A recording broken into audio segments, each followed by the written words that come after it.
I think we've all heard of the word bacteria. Let me make sure. Bacteria. And we normally associate it with kind of negative things. As you say, bacteria, those are germs. So we normally associate those with germs, and they indeed are germs, and they cause a whole set of negative things, or at least from our, kind of the standard point of view, people believe that they cause a whole bunch of negative things. So let's just list them all, just to make sure we know about them. We're all on the same page. So the bad things they do, they cause a lot of diseases: tuberculosis, Lyme disease. I mean, I could go on and on. They, pretty much anytime, well, I'll be careful here. Whenever people talk about an infection, it's often caused by a bacteria. It could also be caused by a virus. An infection is, in general, anything entering you and taking advantage of your body to kind of replicate itself and in the process making you sick. But bacterial infections, let me write that down. Bacterial infections. And this whole perception of bacteria being a bad thing is probably a good reason why almost any soap you see now says antibacterial on it. Antibacterial. Because the makers of the soap know that in conventional thinking, bacteria is viewed as a negative thing. And you're like, okay, Sal, I know where you're going with this. Bacteria isn't all bad. There are some good traits of bacteria. Good. For example, I could stick some yogurt in some, or I could stick some bacteria in some milk, and it'll help produce some yogurt. Yogurt, sometimes spelled yogurt. Yogurt. And that's obviously a good thing. It's a delicious thing to eat. You say, well, I know I have bacteria in my gut. Helps me digest food. And these are all true, but you're like, look, on balance, I still think bacteria is a bad thing. And just to, I'm not going to take sides on that debate, as I tend to avoid taking sides on debates in these science videos. Maybe I'll do a whole playlist where I do nothing but take sides on debates. But here I won't take any sides on that, but I'll just point out that you are, to a large degree, made up of bacteria. It's not just your gut. It's not just the gut or the yogurt you might eat or the plaque on your teeth, which is caused by bacteria. It's this kind of film that's created by bacteria that eventually causes cavities and whatever else. And it's not just the pimples on your face. Bacteria actually represents a majority of the, I guess we call it, of the cells on your body.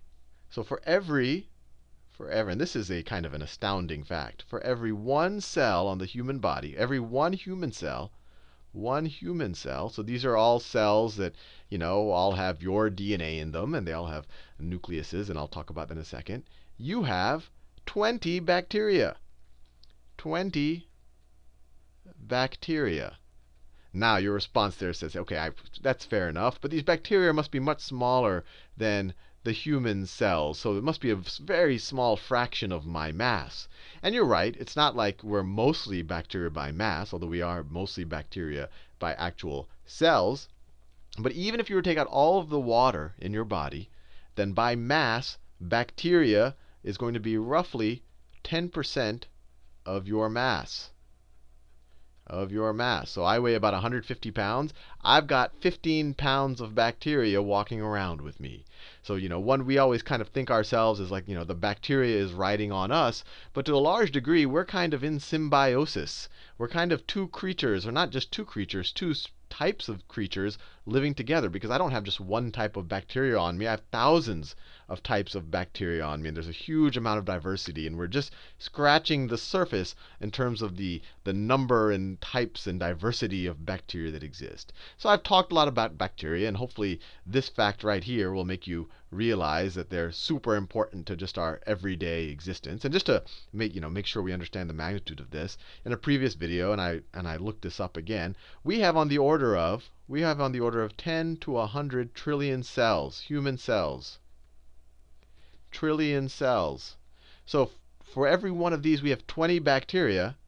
We're talking about having on the order of 200 to 2,000 trillion bacteria on us at any time. Trillion bacteria.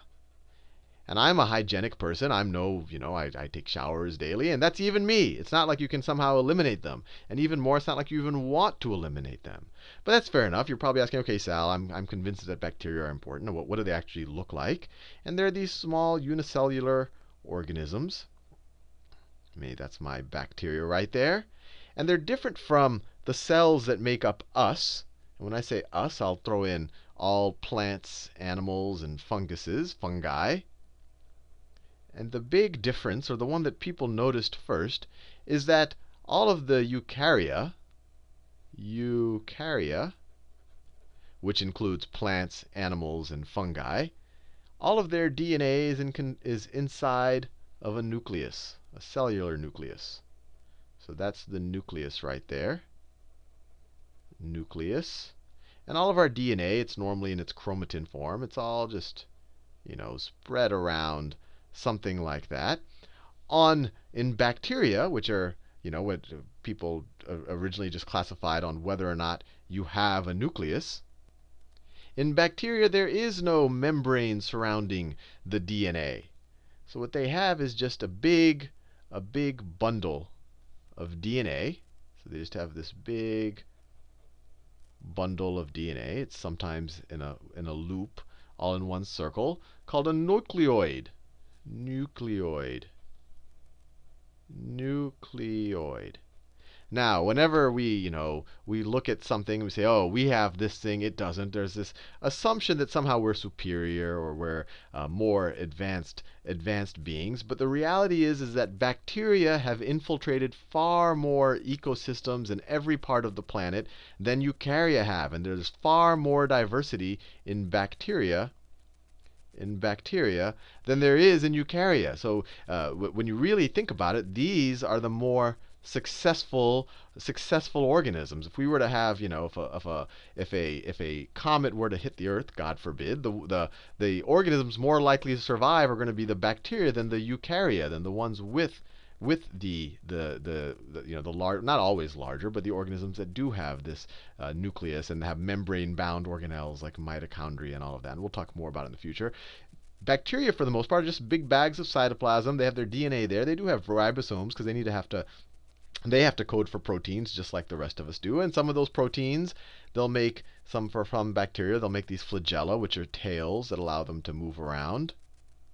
And they also have these things called pili. Pili is plural for pilus or pilus. So these pili. And we'll see in a second that the pili are kind of how the bacteria are able to do one form of introducing genetic variation into their populations. But and actually, I'll take a little side note here. I'm pointing out bacteria as not having a cell wall. There's actually another class that used to be categorized as type of a bacteria, and they're called archaea. And I should give them a little bit of justice. They're always kind of the stepchild. Archaea. They used to be called archaeobacteria, but now people realize they've actually looked at the DNA. Because when they originally looked at these, they said, okay, these guys also have no nucleus and a bunch of DNA running around. These must be a form of bacteria. But now that we've actually been able to look into the DNA of the things, we've seen that they're actually quite different. But all of these, both bacteria and archaea, are considered prokaryotes. Prokaryotes. And this just means that no nucleus. No nucleus, and more generally, this is what most people refer to, but more generally, they don't have these membrane-bound organelles that our cells have. Now, the next question you might say is, well, how do these bacteria reproduce? And for the most part, they do something not completely different from mitosis, although I don't want to call it mitosis. We call it binary fission. Binary fission. I'm not going to go into the deep mechanism here, but the idea is fairly simple. I have a bacteria right here. It replicates its DNA, so it starts, it'll have these nucleodes here, and then the cytoplasm essentially splits. Or, it's kind of a form of cleavage right there. It splits, and then you have two of them. You have two of them then. And then each of them, They can code for the proteins necessary to produce all of their extra appendages, the flagellum, which is this long tail-like thing that can help it move. And it's actually fascinating because it's operating at such a small scale, but you can still kind of get this motor movement going on, even at this very, very small scale, using very primitive, I don't want to say primitive because that's making a value judgment on these things, but using, these flagellum are on the order of several nanometers, on the order of tens of nanometers wide. So, I mean, it's not this, you don't have a lot of atoms to deal with, but you're still able to get this kind of wave-like motion that can move the bacteria around. Now you're saying, hey, Sal, in that first video on evolution, you told me that bacteria, we see evolution every day, and bacteria is one example. When we use antibiotics, we think it'll help eliminate bacteria, but that one bacteria that has some type of resistance, it'll survive, and so it is more fit. How do these guys get variation? Well, the one way, and this is a way everything can get variation, is they can get mutations. And bacteria replicate so quickly, they reproduce so quickly that even if you have a mutation is 1 in every 1,000 times, by the time you have 1,000,000 bacteria, you'll have 1,000 mutations. So you have mutations, but they also have this form. I don't want to call it sexual reproduction because it's not sexual reproduction. They don't form gametes, and the gametes don't fertilize each other and then produce a zygote. But two bacteria can get near each other, and then one of their peleases, I'll do that right here. So the peleases are these little structures on the side of the bacteria. They're these little tubes, really. One of the peleases can connect from one bacteria to another. And then essentially you have a mixing of what's inside one bacteria with another. So let me draw their nucleoids. And then they have these other pieces of just DNA that hangs out, called plasmids. These are just circular pieces of DNA. Plasmids. Maybe this guy's got this extra neat plasmid. He got it from someplace, and it's making him able to do things that this guy couldn't do. Maybe this is the R plasmid, which is known for making a bacteria resistant to a lot of antibiotics. And what happens is that bacteria, and actually there's mechanisms where the bacteria know that, hey, this guy doesn't have the R plasmid, and we're just beginning to understand how it actually works. But this will actually replicate itself and give this guy a version of the R plasmid. You could also have these things transposons, and I should make a whole video on this because we have transposons too, but there's parts of DNA that can jump from one part of a fragment of DNA to another, and these can also end up in the other one. So what you have is kind of, it's not formal sexual reproduction, but what you just essentially have is a connection, and these bacteria are just constantly swapping DNA with each other, and DNA is jumping back and forth. So you can imagine that all sorts of combinations of DNA happen even within what you used to call one bacterial species, and very quickly can turn to multiple species and become resistant to different things. If this makes it resistant to an antibiotic, then it can kind of spread the information to produce those resistant proteins or whatever to the other bacteria. So this is kind of a form of introducing variation. And so when you transfer stuff via this pilus, or the plural is pili, this is called conjugation, bacterial conjugation. Now the last thing I want to talk about, because this is something that you've heard a lot about, are antibiotics. Antibiotics. A lot of people, they get sick, the first thing they want to get is an antibiotic. Antibiotic. And an antibiotic is just a whole class of chemicals and compounds, some of them naturally derived, some of them not, that kill bacteria. So now if someone is undergoing a surgery and they get a cut, instead of them having to worry about getting an infection, they'll take some antibiotics to prevent the bacteria from growing on them. But the question is, where does this, how is this discovered, or where does it come from? It actually came from Alexander Fleming. Let me write him down. Very important, because the discovery of antibiotics is, in my opinion, the most important discovery in medicine so far. So Alexander Fleming. He was studying, I think it was Staphylococcus, I forget which bacteria it was, but it was in a petri dish. He was in a petri dish. Let me draw a petri dish, this little circle. There's some nutrients that the bacteria can grow on. So let's say the bacteria, it's growing on this petri dish. And he went out and he came back into the room and he saw that some mold, some fungus had grown on this kind of bluish greenish fungus, had grown on the center of his petri dish. On the center of his petri dish. And the bacteria, there was kind of this space around it, and the bacteria couldn't get close to it. And this mold, this fungus, was called this penicillium. The penicillium fungus. He was able to figure that out. He took a sample of this and then he cultured it, which means letting it grow and then seeing what it is. This was penicillium. And he figured out that, gee, this fungus must have something, some chemical that it's emitting that's essentially killing the bacteria around it, that's not allowing the bacteria to get near it. And so that led to the discovery of penicillin.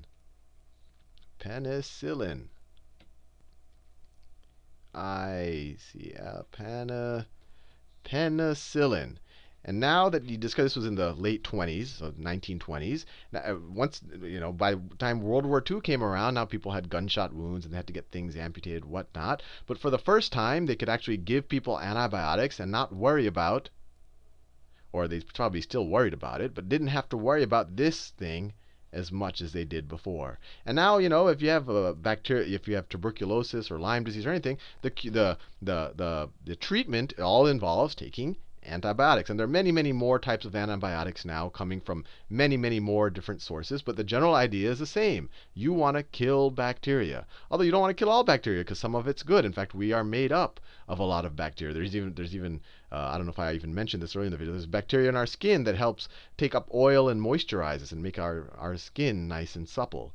So, the way you think about it, you could view them as negative, or you could view them as positive, or you could view them as something in between. But the really amazing thing, at least in my mind, is that we're living in symbiosis with them. I remember I saw a Star Trek episode once where you had these people. And there was some alien race. Jean-Luc Picard had they ran into them. They looked very humanoid like that. But it turns out, let me draw this human, that they had these little bugs in their brainstem. So they had these big insects in their brainstem, and these insects started infecting the crew of the Enterprise and making people, and they were controlling their brains and making them act weird and whatever not. And this seemed like a very bizarre alien concept, right? Of some creepy crawly living in us and affecting our brains and affecting us in some ways. But if you really think about it, we are doing this, and it's not just with one little bug. It's with on the order of trillions, hundreds of trillions of bugs are with us every day, and they make us us. I mean, I'm here recording videos with, along with, or maybe I should even say, the bacteria is recording videos, or it's maybe partially responsible for controlling bacteria. And it's known that the bacteria can even affect our mental state. There's a whole bunch of research now that certain types of bacteria can cause schizophrenia. Actually, syphilis does. Bacteria can cause depression, Lyme disease. Lyme disease, it's known that when you go into later phases of Lyme disease, it can affect the mental condition of the person who has the infection. So it affects every part of who we are. I mean, it would be hard to even talk of being a human being without the 10% of our mass, or the 2,000 trillion cells of or 2,000 trillion bacteria that really make us us.